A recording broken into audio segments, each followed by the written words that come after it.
98% of the women that we talk to, when I ask them what they're most afraid of in being vulnerable with a high quality person who's at their level, is I'm afraid that I'm going to let him see who I am and he won't like what he sees and he'll leave, that I'm not good enough. So if you've ever wondered why women who seem like they have it all together, they are powerful, high achieving, ultra competent in one part of their lives, typically their careers, in other parts of their lives, like their personal lives, their love lives, are really struggling. They are single and don't want to be. They're feeling stuck, feel like they're settling in love. This conversation is for you. Welcome back to Love, Happiness, and Success. I'm your host, Dr. Lisa Marie Bobby, and today I am joined by my pal, Hilary Silver, to talk about this weird paradox that can happen with high-achieving women and this trap that so many fall into, this belief that constant doing, proving, achieving is going to earn them love in the same way it earned them success. Spoiler alert, it does not. And Hilary is here to tell us why and what amazing women can do a little differently in order to get better results in their personal lives. So, hello, Hilary. But let's just start with this. And maybe, if you could take us in a bit to your origin story, like where you're coming from and how this particular type of earthling turned into a passion project for you to help. Yeah. Well, I started as you in Denver with a therapy practice, and I did that for about 14 years. And I really honed in on couples and relationships. I think because I had this weird belief that if I could do couples therapy really well, then I was a really good therapist, because that's really hard work. It is so hard. It's the hardest. But so it was really good training. I got so much great experience from working with couples on the most difficult life and relationship issues, right? Narcissism, infidelity, addictions, all the things, but I really didn't enjoy it. I didn't. And so I really started to pull away from that and focus on individuals who have relationship issues. And underneath all of that, what I was enjoying the most was really about empowerment, relationship with self. And in the last probably 5 years of my practice, I was really developing a curriculum without realizing that I was doing it, because I was repeating myself over and over and over as I was meeting with my clients one-on-one. And then I was like, I am repeating myself over and over and over. Everyone thinks that they're unique and alone. And I know they're not, because I'm hearing client after client saying the same thing. So in 2017, I literally closed the doors. Never thought in a million years I would ever walk away from that, because I loved what I was doing until I didn't. And then I decided I really want to make a bigger impact. I want to really niche down, and I really want to help people. And I was also somewhat of a rogue therapist in that I didn't follow protocol. I didn't do things the way I was taught. I was kind of the bad girl therapist. I really believed that by the time people came to see me, spend their time and their money to get my help, they just want the answers. And I really felt like the therapy model was not serving people. I wanted them to be able to fix the problem, not continue to ruminate about it and identify with it and go in circles around it. So I developed Ready for Love. And that's when I launched the program at the end of 2017. And it's been going strong ever since. I totally agree with what you're saying, that people are really wanting to solve the problems in their lives. It's also helpful to understand where the problems come from. Like, nobody's mad at that, but typically, many times, that is often where traditional therapy ends. And so you and I share that. I too got frustrated with traditional therapy and moved into coaching psychology because, I came across a statistic recently and this just blew me away. But then when I thought about it, I was like, yeah, that fits my experience, is that something like 50% of the people showing up for therapy do not need or want or benefit from mental health treatment. That is not why they're there. It's like, I need to figure out how to handle my mother-in-law differently. How do we improve communication? How do I figure out my career? Like, they're really coming to therapists to help them solve actual problems in their lives. And there's this huge disconnect because therapists, that's not what therapists do. And so I think that there's this weird people wanting something from therapy that is not what therapy is for. And people don't understand that. And so you are a pioneer in this. You kind of connected those dots a while back and turned it into a different way of helping your clients, these high achieving women who are like, what the heck with their love Yeah. lives? My program requires people to do the coaching. We have a self-serve, self-study version of the program where they can just get the curriculum if that's the way they prefer to learn it. But our higher level coaching with all the support requires a consultation. And I've done about 8,000 of those calls in the last 8 years. We've had 15,000 women book them with our team.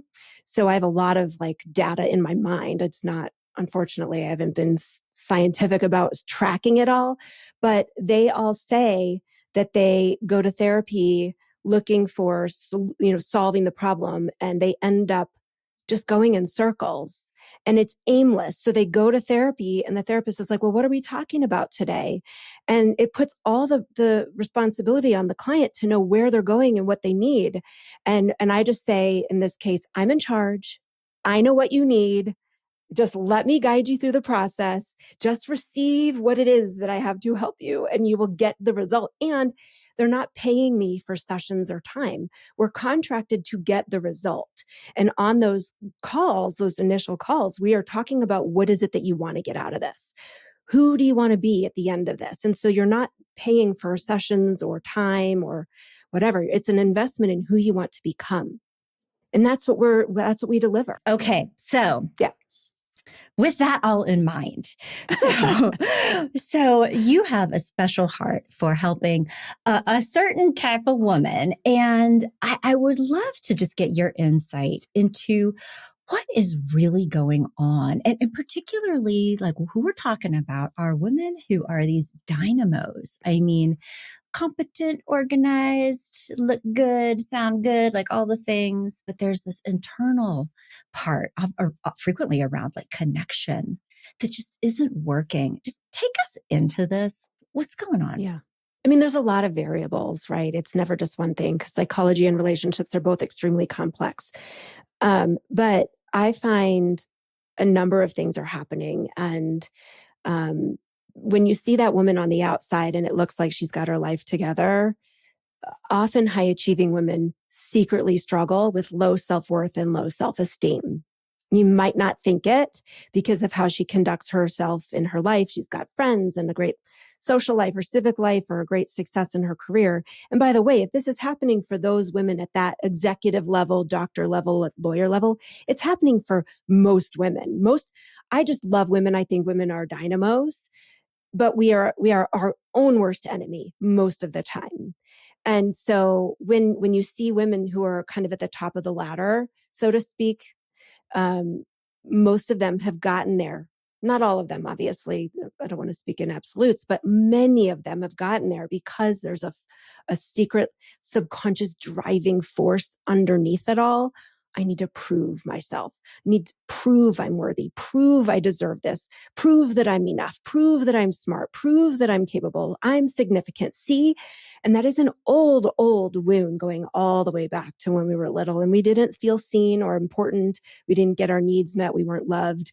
We only got praised when we got A's, or we were, seeking to find an identity for ourselves in the chaos of a household. And that's how we got attention. So it's all that kind of stuff. Yeah, definitely. And I mean, women who are at the top of the ladder, so to speak, have actualized all of that. But I also love what you're saying, that every woman probably carries some of that, particularly with those life experiences, that performance-based love, that needing to be good and together and all the things.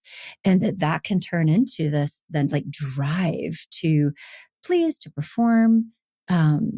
Yeah, well, and it's in our conditioning as little girls, right? Mm-hmm. And I really want this to change so terribly. So the more I talk about it, the more I hope that I catch the new moms who have girls. But we were all conditioned to please, to accommodate, to be sweet, to be a good girl, to be kind, to be loving, to be nurturing. And we go into our relationships with this, what the kids call now the pick me mentality. We want to be chosen. We want to be picked. Because when a boy likes us, we're desirable. When a man wants us, we are good enough rather than the other way around. And that's a lot of what has been brought, that's the common thread still for my clients who are in their 40s, 50s, 60s, and 70s, even still carrying around this need, and that's the discrepancy. So they can go into their careers and kick ass, but when it comes to love and intimacy and being vulnerable, you can't fake it there. You can't hide. You have to drop your walls. You have to be seen. And if you really want to be seen, you have to let yourself be seen. And there's a lot to fear about letting someone close enough to see you when you don't love and value yourself all the way. So they don't. Hmm. So Yeah. you're saying that what I'm hearing between the lines is that there's this kind of protective layer, this orientation towards proving oneself or being perfect is probably an overly simplified way of saying it, but that what it turns into are these internal walls that don't actually let other people in. And I'm sure that that is not conscious, It's right? not It's just, conscious, but that's yeah. exactly what's happening. And I call it, so I have a trademark phrase: protection prevents connection. And there are three identified personas in our program that we talk about: the pleaser, the perfectionist. So yes, the perfectionist, and the pusher. And these are all different clusters of behavior that are designed to keep us safe and protected from being witnessed as we really are, because it's ultimately about a fear of rejection. And 98% of the women that we talk to, when I ask them what they're most afraid of in being vulnerable with a high quality person who's at their level, is, I'm afraid that I'm going to let him see who I am and he won't like what he sees and he'll leave, that I'm not good enough. That's what it ultimately is about. Even for the women who you think are just, they have their lives together in so many ways. It is just a common human experience, especially for women. Gosh, just I'm thinking about the humanity of it all, and I think it's so easy to look at other people in superficial ways and have judgments or like compare yourself to them, right? Make up these stories. But what I'm hearing you say, I think is something that we all instinctively know, right? But it's like everybody is carrying around pain and their own story, and just to like have compassion for other people, but also to have compassion for yourself. And and I mean, would it be a useful starting point even for some people listening to this, and particularly women, to think about, do I tend to be more of a pleaser or a pusher or a perfectionist? And just like a little bit of self-awareness around how would I know? Although I think probably people are like, oh yeah, that's me. Yeah. So just give you a quick description. Just so, and it doesn't mean you're not always just one. Maybe you're some of both, but most of us, I already know what a pleaser is. But these are the women who um, change who they are, edit, alter, or filter what they want to say. They soften their opinions. They bend, accommodate, please. They think that they need to be somebody other than who they are to be accepted, liked, or loved. And it's all about the other person. It's never about them. And they bend over backwards to help people. And they actually end up feeling misunderstood, unappreciated, and taken advantage of even. And the perfectionist is the woman who is just so critical of herself, mean to herself, hard on herself, cannot give herself a break, picks on herself. Nothing she does is good enough for herself. And she learned to talk to herself that way, really, most of the time, from overly critical parents or, just high achieving households or whatever. But that is actually mental abuse. It's verbal abuse. And then the pusher is somebody who is just emotionally unavailable, outright. I mean, everybody is in these personas, but it's more like you've got your boxing gloves on and you're looking for a fight and you're waiting for the other shoe to drop and you're waiting for the disappointment.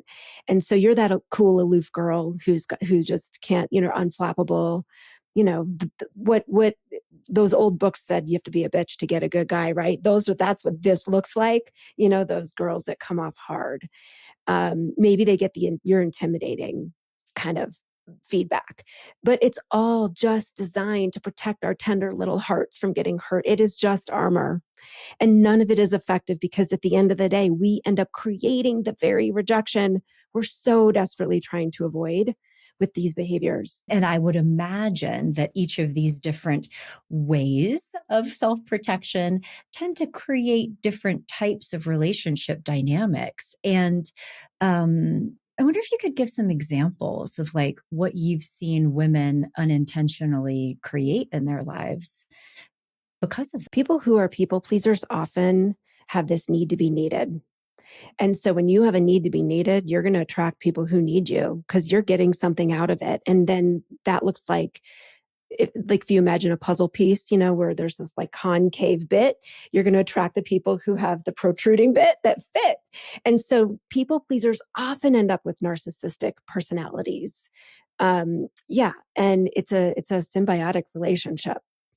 And I say some of the people pleasers are so giving, they get joy and pleasure out of being this selfless, noble, giving, helping, whatever, empath type people. But those people can turn anyone into a taker. And then it looks like the other person is the problem. And they might be a problem, but what we do that's so very different from most approaches is we actually put the mirror in front of women and we say, look how you're doing this. You're inviting this dynamic. And if you want to feel valued and important and that the relationship has equal give and take and reciprocity and that it can actually be sometimes about you too, you have to learn how to receive. And that's very uncomfortable for Yeah. women. Gosh, that's so powerful to hear you say out loud because I think you're absolutely right. And that many people see the end of that. So if you have been overgiving, overfunctioning, almost intrusively in some ways, like inserting yourself to like be helpful, then over time getting mad that other people are now in this position where they're expecting you to do things and take care of things and blah, blah, blah, that can be so hard to have visibility into how you co-created that outcome. And instead, oh, this is a bad person. This is a narcissist. They might be a narcissist. That's fine. But like there are also dynamics that can begin to develop that people really aren't aware of. And this is super duper helpful. I'm just thinking right now, I have worked with a number of clients like this too. And I think that there are actually two facets of it. I think there are people who are incredibly generous and thoughtful and anticipate other people's needs and do really get a lot of pleasure out of helping people, being generous, serving others. But there's also can be this transactional component. Like, if I do all these things for you, then you will do things for me and love me and give things to me. But like nobody says that out loud. Yeah. It Is is an that what you see? unspoken expectation. Oh, yeah. Relationships become completely transactional so that even if they are in a relationship, they never really feel loved for who they are. It's really about what they can do for people. Yeah. It's not healthy at all. And the problem is most providers, helpers, coaches, influencers are talking about the big bad wolf, big bad scary wolf, the narcissist. And even the focus is narcissistic abuse, healing from narcissistic abuse. And I'm like, stop focusing on the other person and what they're doing. And because a lot of people will focus on how to outsmart the narcissist and how to avoid the narcissist. And I have this funny way of saying, like, if you've got your binoculars on, your microscope out, and you're looking for these guys so that you can avoid them, you're just going to get more of them in your life because we get what we're looking for. We get what we expect. Focusing and focusing and focusing on what you don't want so you can avoid it just brings more of that to you. Whereas the true way to avoid that type of dynamic is to take full responsibility for how you are showing up in your life, in your love life, and know that your worth and your value has nothing to do with your achievements or your accomplishments. It has nothing to do with what you can do for people. And you can still be generous and giving and helpful, but you do it with discernment and boundaries and from a place of worth and value. And that's inside of you, no matter who you are or what you've experienced in your life. And that is also deeply unattractive to an average narcissist who is going to look at that and be like, oh, yeah, no, this isn't going to work for me, and go screeching off like a bat. And you do not have to worry about that anymore. That's right. I love it. It's a force field. It is your superpower. You have a force field around you. They just bounce right off. Yeah. They're going to be like, that is the real antidote. Too funny. Yeah. I love it. Okay. Well, so what about perfectionists? What do perfectionists do in relationships with other people? They really just keep people at a distance. right? They keep people at a distance. They don't want anyone to get too close because, oh my gosh, if you discover that I'm messy or have this problem or this problem, there's a lot of shame, deeply embedded shame. So if you really feel like you can't give yourself a break and you're always pushing yourself and always seeking perfection and you're hard on yourself in that way, you don't want people to see the behind the facade. So you will keep people at arm's length. And you might end up being really hard on them. And that's not like, then nobody ever feels good enough. So you really do create the rejection that you're trying to avoid, because the reality is a good person, a quality person who is healthy and wants emotional connection wants more. They want to get behind the wall. They want to get, so a perfect example, I enrolled a lady into our program maybe about a year ago, but it was so poignant what she said. She was dating this guy for 6 months and he broke up with her saying, I feel like I've been on 200 first dates with you. Oh, dang. I couldn't make that up. Like, yeah, I told her I'm stealing that. I'm going to use it because 200 first dates can be fun and flirty and sexy and hot and all that stuff. But at some point you want to go deeper. And this is a healthy man who wanted more from her, and she wasn't willing or able or capable of doing that. Yeah. But good for her though, to like take that in, right? And like be like, oh, and listen to that and want to do something about it and reaching out to you. Um, I mean, that's huge. And so, She okay. doesn't know how. How? How do I let my wall down? I don't even know what that looks like. I'm just so used to operating in the world this way that my relationships are shallow. They never get very deep. This is fascinating. What about pushers? Let's talk about pushers. Pushers are harder to explain because they're kind of like a combination of both. And they're the ones that never get into relationships. Like they're the extreme avoidant. They push people away too quickly. They don't give people a chance. They find fault with everyone. There's some perfectionism going on in there too, but they hide maybe behind their accolades. Again, they're the ones that say I'm intimidating. People say I'm intimidating, but I don't see it. I call them sea urchins. They're kind of like prickly on the outside, but nothing but goo on the inside. You know, one lady said, "Yeah, I'm like a Tootsie Roll Tootsie Pop. How many licks does it take to get this to the center You're of like, the Tootsie too Roll?" many licks, girl. Yes. And no, some people don't have time for that. They Yeah. don't have the patience for that. They're going to go find somebody who's easier to get to know and easier to connect with. And you don't have to knock down the wall. So, yeah. Yeah. Interesting. Well, and that's fun. I think I've definitely met more men that fit that archetype, so to speak. But I see what you're saying with there's definitely women out there like that as Yeah. They've well. been hurt and they're not going to let that happen again. They're hyper vigilant, looking for the flags before they can show up. Yeah. Well, okay. So then what do you think? We've been sitting here and kind of unpacking some of this for the benefit of our friends who are here with us, thinking about who am I, or also maybe, my sister, my best friend, like all of that. And so once that self-awareness is attained, and I'm imagining that recognition is probably the first step in your program, where do you hope people will go? Like where do you lead them in this process? And I'm sure it looks a little bit different for every person, but I just want people to understand, like, what is the path forward? Yeah. The way that we describe it is like a tree I use a tree metaphor. So the leaves on the tree represent what they're experiencing in the day to day.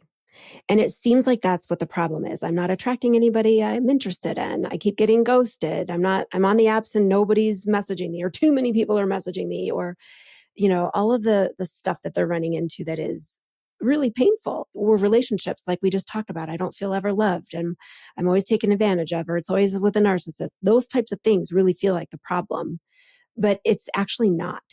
It's a symptom. So we go deeper. So if you look at the tree trunk, it's how they are showing up in their love life. It's who they are being, not what they're doing necessarily. And that is their emotional state, their energy, and their vibes. So they're showing up ambivalent, anxious, insecure, self-doubting, questioning themselves, not knowing what they're doing. On the one hand, they're powerhouses at work, and then they've got this persona over here, but over here they immediately get insecure and awkward as soon as they like somebody. It's a vibe. And that can happen when women haven't dated in a long time, and they're just widowed or out of a marriage. They don't know what they're doing, or they're just so scared of the intimacy that they desperately crave at the same time. And so we address that. But then the roots of the tree that's at the base of it all and feeds the whole system are her deep subconscious fears and limiting beliefs about herself. I'm not worthy. I don't deserve love. I'm not good enough. Something's wrong with me. No one's ever love can't happen for me. Those types of things. And we do all the layers. We don't just talk about how to get a guy. We don't just talk about what to text. We don't just talk about the apps. That is strategy, strategic, tactical stuff. And we do help women with that. But it is like such a small part. You can Google that stuff. You don't need me for that. What we do is so profoundly life-changing and transformative, because when you grow yourself, grow yourself, growing self. I love the name of your business. When you grow yourself, it's like you're the sun in your own universe, like everything orbits around you. So when you expand your identity, it's identity work that we do really at the core. Every other area of your life is positively impacted by that. Love being one of them. So that's really what we do. We address all of it. Okay. So on behalf of either people in therapy or a therapist listening to this with us right now and feeling very activated because but what Hilary's talking about, that's therapy, right? Identity work, unpacking layers. What am I telling myself? Like how our early childhood experiences shape us and then influence our outcomes as adults. So I know where this is going, but I would love for you to unpack for the benefit of our listeners how this type of growth work is actually more in alignment with a coaching process Ooh, that than is such a good question. psychotherapy. Yeah. Let's go. Such a good question. Well, what we do is a 12-week experience. We're not going to just talk for years and years. One of our ladies that we enrolled had gone to the same therapist for 10 years, and she called it Wednesdays with Ruth. So we're going to solve this and solve it fast. So how we deliver what we deliver, we're taking them on a deep journey and excavation, but it's multiple modalities from the coaching world and the therapy world. And I'm trained in so many of them. I just take my favorite bits of each modality that I like and put it in a blender, and I've come up with my own concoctions. So we're doing mindset work, law of attraction stuff, emotional frequency and emotional intelligence, relationship theory and skills, healthy give and take, how to date. So it's a combination of so many things, and it's educational. So there's like videos and journaling and homework that they're doing on their own. And then we support them with weekly group coaching and private coaching in addition. So it's how we are getting them there. We are literally contracted for 12 weeks. We're going to get you there, and we're going to get you there fast, because we're not just going to tell you how great you are. We're actually going to tell you where you're going wrong, so you can see it finally and not just feel better, but actually be better and do better in your life. And that's what's so life-changing. We're honest. We literally will not work with women in our coaching programs if they're not taking responsibility for being the problem. We won't. If they're blaming men or the apps or where they lived, it's just not a fit. Well, If they just think it's a matter them. of finding somebody, Right. It's not a fit. Yeah. Well, so that's so interesting. But I love that too, that I think deep, powerful transformational work really does go into deep old places, but it does it in an intentional way. But I think the important thing that I also want our listeners here to understand is that the big difference is that there is deep developmental work that needs to be done that is not mental health treatment, that there needs to be a clear red line around behavioral health care, that the reason why you are having issues in different parts of your life is because you have clinically significant symptoms of depression, anxiety, unresolved trauma, and you will not be able to do the type of work that Hilary is talking about until those symptoms are managed.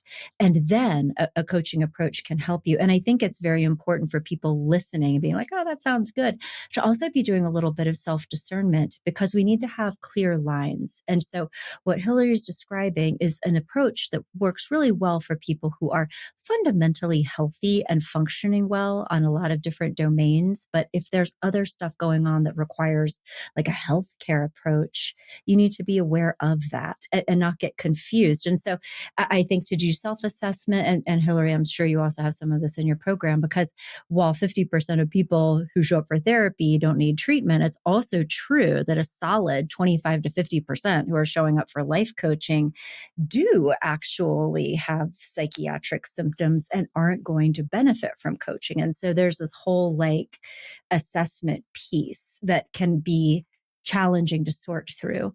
So yeah, there's We a are lot. screening on There's a those lot. initial intake calls. We are screening for, is this person healthy enough? And one of the key indicators is, are they too victim-y? Like it's a very victim mindset about poor me and this happened to me, and they're not owning we know that it's not going to serve them. And it's not that we don't want to help everybody, but the way we do things is not a fit for everybody. The way I describe it is like Serena Williams is the best tennis player in the world, but she still has a coach and she's looking for feedback on like, I'm super amazing, but I'm looking for the 1% edge to be a champion. What we do is we're already working with women who are pretty doing really darn well in this life. And that's actually when you do coaching. Exactly. Yeah.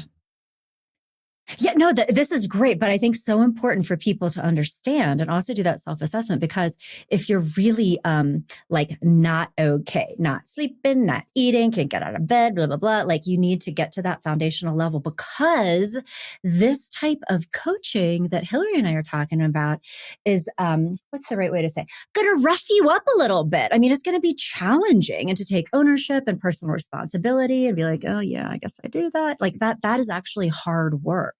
And you need to be in a pretty stable place, because without that, it can spiral into things that are not productive, let's say. So anyway, so that's all important to know. And so could you share even one story of transformation with us? So somebody that stands out who like, where did they start?